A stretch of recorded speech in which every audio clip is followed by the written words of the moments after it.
Rabbi shrah li sadri wa yassir li amri wahlul 'uqdatam min lisani yafqahu qawli. Yang terhormat pada Dewan Juri Al-Ustadz Ahmad Saiful Mila LC Diflom, Al-Ustadz Muhammad Aditya Wirawan LC Diflom, Ustazah Damai Wardani Esos Medcom, yang sama-sama saya hormati para pembina Rumah Hiwar, yang semoga senantiasa Allah Subhanahu wa Ta'ala selalu memberikan keberkahan dalam hidupnya. Amin ya Rabbal Alamin. Beserta teman-temanku, bestiyin wal bestiat Rumah Hiwar, Assalamualaikum warahmatullahi wabarakatuh. Hamdan li Rabbil khassana bi Muhammadin wa anqadhana min zulmatil jahli wad dayajir. Alhamdulillah hadana bi'abdihil mukhtar man da'ana ilaihi bil idni wa qad nadana. Labbaika ya man dallana wa hadana. Sallallahu wa sallama wa baraka alaih. Alhamdulillah jama'ana fi hadzal majma'il karim.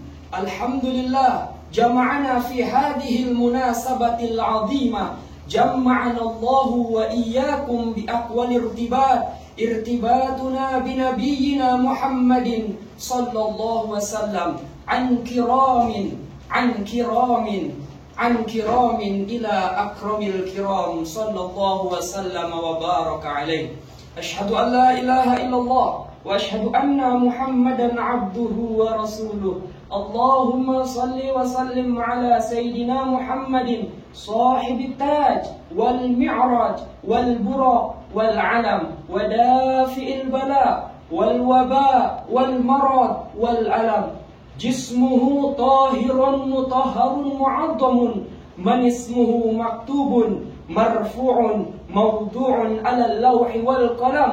شمس الضحى بدر الدجى نور الهدى مصباح الظلم سيد الكونين وشفيع الثقلين أبو القاسم سيدنا محمد صلى الله عليه وسلم. أما بعد فقد قال الله تعالى في كتابه الكريم بسم الله الرحمن الرحيم يوم لا ينفع مال ولا بنون إلا من أتى الله بقلب سليم. وقال رسول الله صلى الله عليه وسلم ألا وإن في الجسد مضغة إذا صلحت صلح الجسد كله وإذا فسدت فسد الجسد كله ألا وهي القلب.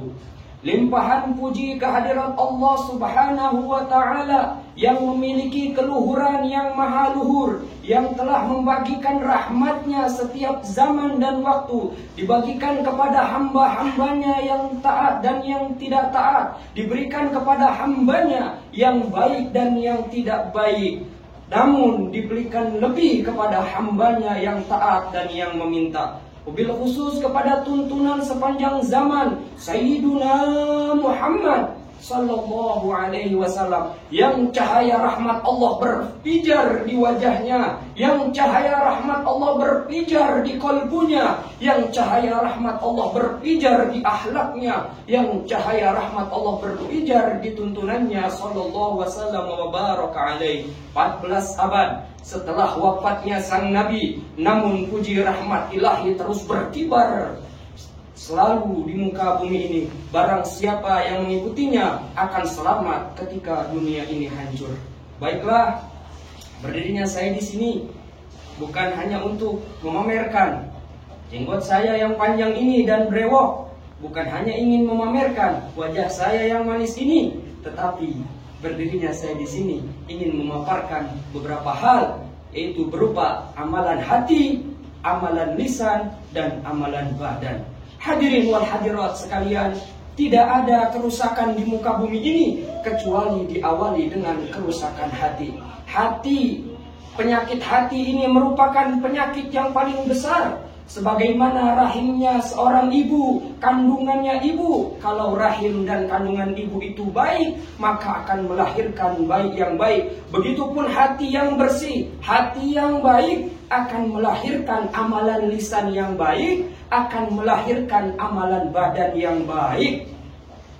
Maka daripada itu, amalan lisan, amalan badan ini harus selalu menuju kepada Allah Subhanahu wa ta'ala, sebagaimana yang telah Allah singgung dalam firman-Nya di dalam hadis qudsi, "Ma la 'ainun ra'at wa la udhunun sami'at wa la khatara 'ala qalbi bashar." Itu merupakan adalah amalan hati, yang mana amalan itu semua harus menuju kepada Allah Subhanahu wa ta'ala.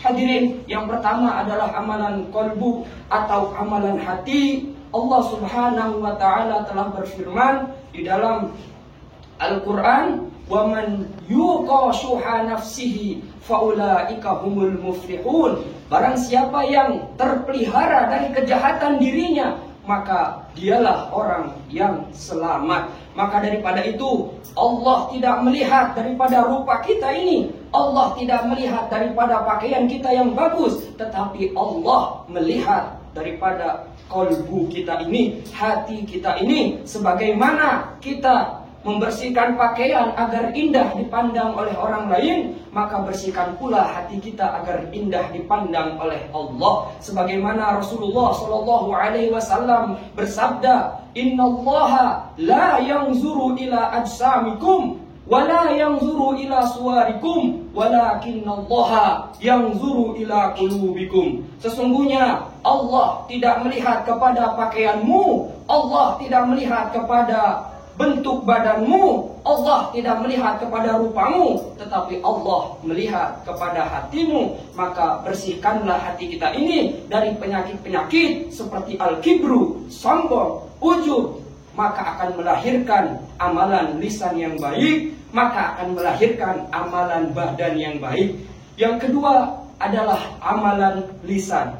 Sebagaimana sabda Rasulullah Shallallahu Alaihi Wasallam, "Man kana yu'minu billahi wal yaumil akhir falyaqul khairan aw liyasmut." Barang siapa yang merasa dirinya beriman kepada Allah dan hari akhir, hendaknya berkata baik ataupun diam. Maka orang-orang soleh ini, kalau misalkan ingin melakukan sesuatu, ayyuhal ibad, dia dikendalikan oleh pikirannya, baik atau tidak. Kalau baik untuk dirinya dan yang akan datang, dia akan melakukan itu semua. Tetapi kalau tidak baik, dia akan tahan. Berkata ulama, diamnya di sini bukan diam sembarangan. Diamnya di sini bukan seperti badut, tetapi diamnya di sini berpikir. Apabila lisan ini menyakiti orang, bagaimana? Apabila lisan ini berkata kotor, bagaimana?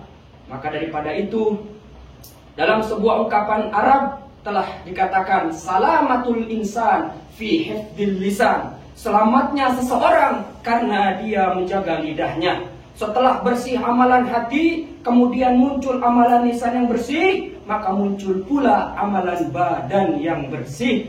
Amalan badan, kita gunakan mata kita untuk melihat hal-hal yang baik, kita gunakan telinga kita untuk melihat yang baik. Sebagaimana yang telah saya singgung di awal, Bismillahirrahmanirrahim. Wa man yuqa syuha nafsihi, orang yang terpelihara dirinya terpelihara dari sesuatu yang buruk, faulaika humul muflihun, maka dialah orang-orang yang beruntung. Maka Rasulullah Shallallahu Alaihi Wasallam mempertegas, idza lam tastahi fasna ma syi'ta.